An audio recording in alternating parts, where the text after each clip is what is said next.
Print making एक और important art form है जिसको फाइन आर्ट्स की कैटेगरी में देखा जाता है। प्रिंट मेकिंग का बेसिक मकसद तो उसमें ये होता है कि एक सरफेस से दूसरी सरफेस पे एक प्रिंट को किस तरह से मुंतकिल किया जाता है, एक इमेज को किस तरह से मुंतकिल किया जाता है। लेकिन इसमें हिस्टोरिकली एक बहुत एंशंट आर्ट फॉर्म है। इसमें बहुत सारी टेक्निक्स डेवलप हुई वक्त के साथ साथ। जिस तरह इनिशियली जो प्रिंट मेकिंग की जाती थी वो वुडन ब्लॉक के थ्रू की जाती थी, जो आज भी इस्तेमाल होती है। जो प्रिंट मेकिंग में टेक्निक्स इस्तेमाल होती हैं उनको आप अपनी स्क्रीन पे देख सकते हैं। उसमें वुड कट है, एंग्रेविंग है, एचिंग है, मेजोटेंट है, एक्वाटेंट है, dry point, lithography, screen printing, monotype, monoprint और फिर डिजिटल प्रिंट जो कि लेटेस्ट एक डेवलपमेंट है। इसमें जो मटेरियल्स इस्तेमाल होते हैं उसमें मेटल्स हैं, स्टोन्स हैं, chemicals, wax, colour, ink, stencil और फैब्रिक इस्तेमाल किया जाता है। इसी तरह से फिर इसके की फीचर्स भी हैं जिसकी बेसिस पे आप एक प्रिंट को इवेल्युएट करते हैं। उसमें आप बेसिकली टेक्निक आइडेंटिफाई करते हैं कि आर्टिस्ट ने क्या इस्तेमाल की। जो पॉजिटिव और नेगेटिव स्पेस का इस्तेमाल है वो देखते हैं। फिर आप यूज ऑफ कलर देखते हैं। फिर रजिस्ट्रेशन एक इंपॉर्टेंट फीचर होता है। रजिस्ट्रेशन का मतलब ये कि एक सरफेस से जब दूसरी सरफेस पे एक इमेज को मुंतकिल किया जाता है तो उस प्रोसेस को रजिस्ट्रेशन कहते हैं कि कितनी इंक जो है वो किस तरह से वहां पे स्प्रेड होती है, जो रिजल्टेंट आपका इमेज है।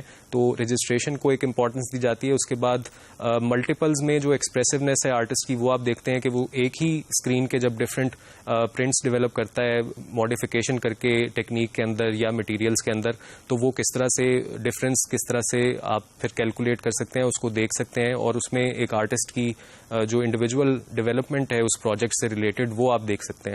और फिर उस इंडिविजुअल डेवलपमेंट में आप आर्टिस्ट की उस प्रोग्रेस को आइडेंटिफाई करते हैं जो प्रिंट मेकिंग के प्रोसेस में बाज टेक्निक्स के अंदर एक बहुत इंपॉर्टेंट मुकाम रखती है। तो ये प्रिंट मेकिंग की एक बेसिक इंट्रोडक्शन है। इसकी डिफरेंट एग्जांपल्स हम देखते हैं कि किस तरह से डिफरेंट टेक्निक्स डेवलप हुई थ्रू आउट टाइम और उसमें जो प्रिंट्स किस तरह के डेवलप होते थे। जो इनिशियल आपको मैंने बताया कि उसमें वुड कट इस्तेमाल होता था, ये ब्लॉक प्रिंटिंग में आज भी इस्तेमाल होता है।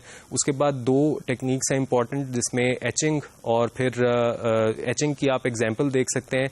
ये sleep of reason creates monsters, ये गोया की एक एचिंग है, ये आप अपनी स्क्रीन पे देख सकते हैं।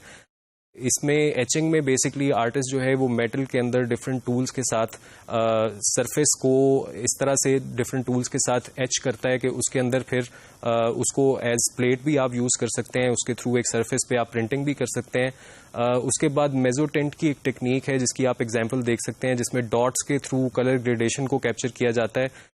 इसके बाद इवॉल्व होते होते प्रोसेस हमें स्क्रीन प्रिंटिंग की एक टेक्नोलॉजी सामने आती है जिसकी आप एग्जांपल ये देख सकते हैं कि उसमें एक सिल्क के ऊपर किस तरह से इमेज को ट्रांसफर किया जाता है। और फिर बाद में डिजिटल प्रिंटिंग की वजह से एक रेवोल्यूशन आता है। ये आप स्क्रीन पे देख सकते हैं, एक डिजिटल प्रिंटिंग मशीन है जिसमें कंप्यूटराइज्ड प्रिंटिंग होती है और उसमें बिल्कुल जो मेरिट्स हैं वो टेक्निक के चेंज हो जाते हैं।